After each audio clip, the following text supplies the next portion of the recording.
sige po. Sige sir, pero okay Huwag na dun, huwag na dun. Naka-ready na yung mic. Naka-ready na po Huwag na. Oh, sige, camera, ano na lang Na- siguro. camera cellphone side. na lang. Sige sir, ano po nangyari sa loob? So today, the 4 additional respondents na galing DPWH, they submitted their counter affidavits and subscribed to it. And then kami naman, the other respondents, including former Senator Revilla, were given until March 30 to file the necessary manifestation and motion. Okay. And that's it.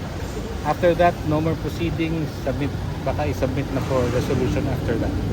So, bakit po mahalaga na mabasa niyo muna rin ng mga counter affidavit ng co-respondent? Oo, kasi ngayon lang sinabit. Of course, it's important for us to know kung ano yung sinabi nila at kung ano ang mga allegations naman nila or defenses nila so that we can respond accordingly. So sir, magpo-file kayo ng supplement? Hindi.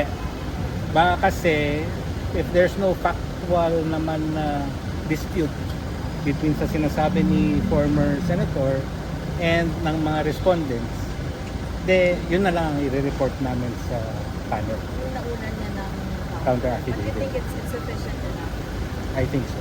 Ibig sabihin sir, inaprobahan ng prosecutor yung hiling ng NBI na magdagdag ng response. Kaya nag-submit sila today.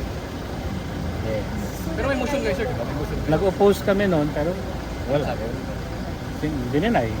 What was their reasoning, sir? Bakit nila dinala yung motion nila na huwag i-add yung apat na respondent? Basically para complete daw yung prosecution, yung investigation. That's it. Okay? Thank you, sir. Thank you very much.